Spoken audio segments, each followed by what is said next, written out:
포도에서 절대 이거 버리지 마세요. 영양분이 여기에 다 모여 있답니다. 요즘 과일값이 많이 비싸져서 구매하기가 부담스러운데요.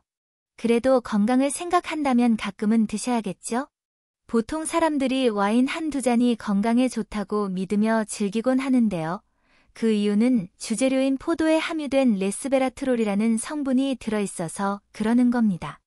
레스베라트롤은 오디, 땅콩, 포도 등 몇몇 식물에서 발견되었고, 이 성분은 박테리아 같은 외부 위협으로부터 자신을 보호하기 위해 만들어내는 방어물질인데, 특히 당분이 많은 포도에 이 성분이 풍부하기 때문에 와인도 건강에 좋다고 알려져 있죠. 하지만 와인이 포도로 만들어진 술이긴 하지만 술은 결국 우리 몸에 안 좋다는 건 아시죠? 알코올은 발암 물질로 분류되기 때문에 와인을 마시는 것보다는 포도를 직접 먹는 것이 더 바람직할 수 있습니다. 오늘은 이 포도를 어떻게 먹으면 어디가 좋은지, 특히 항암 효과를 최대로 끌어올리는 방법에 대해 알아보겠습니다. 포도를 통해 건강을 지키고 싶은 분들에게 좋은 팁을 알려드릴 테니 포도가 우리 몸에 얼마나 좋은지 대해서 함께 알아보겠습니다. 포도는 한의학에서 몸에 좋은 과일로 여겨지는데요. 이 과일은 우리 몸의 기운과 혈액순환을 돕고 뼈와 근육을 튼튼하게 해준다고 알려져 있어요. 그래서 보통 우리가 피곤할 때 병원에서 포도당을 링거에 넣어주는 것처럼 포도에도 에너지를 주는 포도당이 풍부하게 들어있습니다. 하지만 포도를 단순히 당이 높다고만 볼 수는 없어요. 자연은 참으로 신비로운 게 포도에는 단지 당분만 있는 것이 아니라 당분이 우리 몸에서 지방으로 변하는 것을 방지하고 오히려 건강한 방식으로 에너지를 사용하게 도와줍니다. 예를 들어 레스베라트롤이라는 성분은 포도에 들어있어 적당량을 먹을 때 당으로 인한 걱정을 줄여줍니다. 포도가 주는 또 다른 멋진 이점 중 하나는 우리 몸 속의 해로운 활성산소를 제거하는 강력한 항산화 작용이에요. 레스베라트롤 외에도 카테킨, 엘라지산, 안토시아닌 같은 항산화 성분이 풍부해 이 성분들이 활성산소를 중화시켜 줍니다. 이러한 이유로 포도는 신에게 선택받은 과일이라고 불리기도 하죠. 또한 포도는 심장질환 예방에 도움을 준다고도 합니다. 장수 유전자의 활성화로 우리의 건강한 생활에 많은 도움을 줍니다. 또한 연구에 따르면 포도는 강력한 항암 효과도 있다고 하네요. 우리 몸에서 암이 생기는 과정을 크게 3단계로 볼 때 포도에 있는 레스베라트롤은 이 3단계 모두에서 암의 발생을 막아준다고 합니다. 심지어 이미 생긴 암세포에 대해서도 스스로 소멸하도록 돕는다고 알려져 있죠. 유방암, 위암, 간암, 췌장암, 갑상선암 등 다양한 종류의 암세포에 대해 효과가 있다고 합니다. 이렇게 포도는 우리 몸에 좋은 영향을 줍니다. 건강을 생각한다면 적당량의 포도를 꾸준히 섭취하는 것이 좋겠죠? 포도를 맛있게 먹으면서 건강도 챙기려면 어떻게 해야 할까요? 대부분의 경우 우리는 포도알만 즐겨 먹는데요. 놀랍게도 보건환경연구원의 연구에 따르면 포도의 중요한 성분 중 하나인 레스베라트롤은 포도알에서는 거의 찾아볼 수 없다고 하네요. 그렇다고 하면 이 성분은 어디에 많을까요?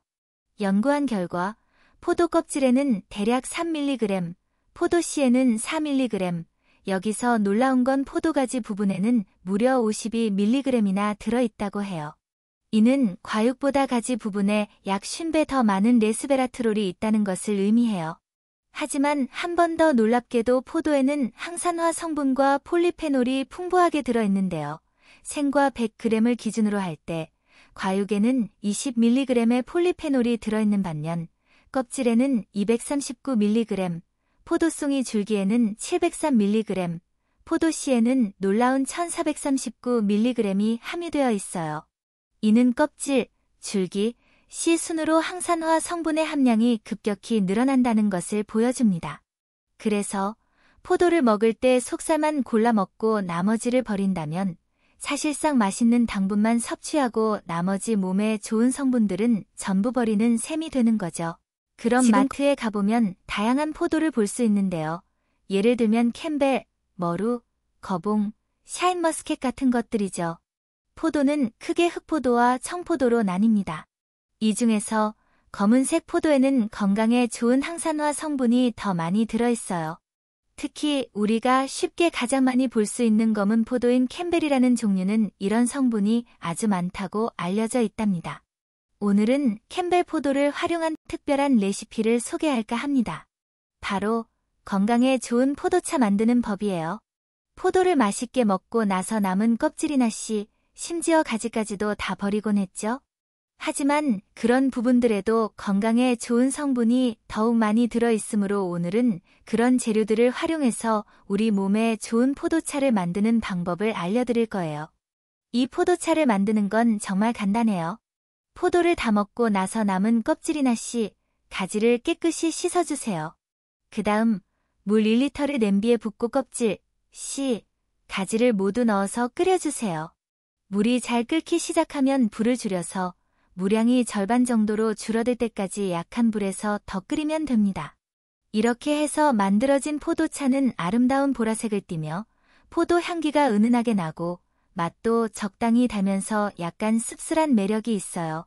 그대로 드시는 걸 가장 추천드리고 더욱 맛있게 드시려면 여기에 단맛 나는 대체당을 조금 섞어서 달달한 맛을 추가한 뒤 차갑게 보관해 두었다가 포도 주스처럼 마시는 것도 한 방법입니다. 여름철에는 이렇게 드시면 갈증도 해소하고 몸의 건강도 아주 좋겠죠? 그럼 포도송이를 씻는 과정에서 농약 때문에 고민되시는 분도 있으실 겁니다. 포도를 깨끗이 씻는 방법을 소개해 드릴게요. 일반적으로 식초물에 담그는 방법이 알려져 있지만 식약처 연구 결과에 따르면 식초물이나 일반물이나 농약 제거에는 큰 차이가 없다고 하네요. 식약처에서는 물에 5분간 담근 후 흐르는 물에 씻기를 권장하는데 이 방법만으로도 잔류 농약의 83%를 제거할 수 있다고 합니다. 이렇게만 해도 충분한데 그래도 혹시 더욱 깨끗이 세척을 원한다면 물에 포도를 담근 후 베이킹소다를 조금 뿌려서 담갔다가 잘 흔들어 씻어내는 방법도 있습니다.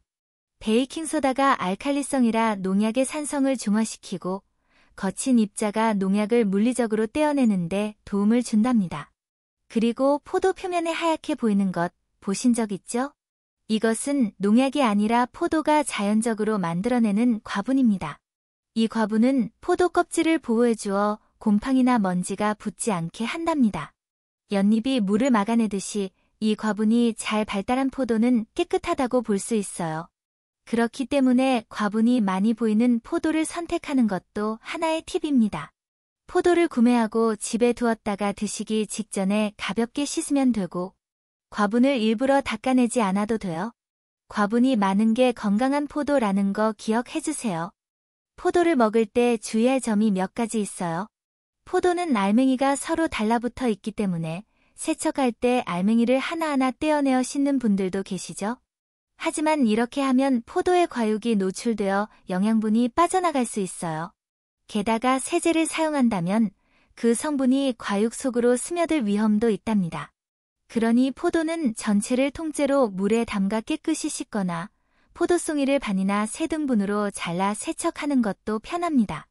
포도는 당분이 많아서 당뇨나 고지혈증이 있는 분들은 특히 주의해야 합니다. 과육만 과도하게 섭취하는 것은 피하는 게 좋아요. 또 포도즙 같은 제품들은 집에서 마실 때 혈당을 빠르게 올릴 수 있으니 혈당 관리가 필요한 분들도 주의가 필요합니다. 몸에 좋은 것도 적당히 먹는 것이 중요하죠. 포도는 하루에 약 100g 정도 섭취하는 것이 적당해요. 이 양은 작은 포도송이의 반 정도 되니 참고하셔서 드시면 좋겠습니다. 오늘 영상 어떠셨나요? 도움이 되실 만한 부분이 있으면 꼭 지인분들께도 공유해 주시고요. 구독과 좋아요, 알림 설정도 부탁드리겠습니다. 그럼 오늘도 즐겁게 행복한 하루 되세요.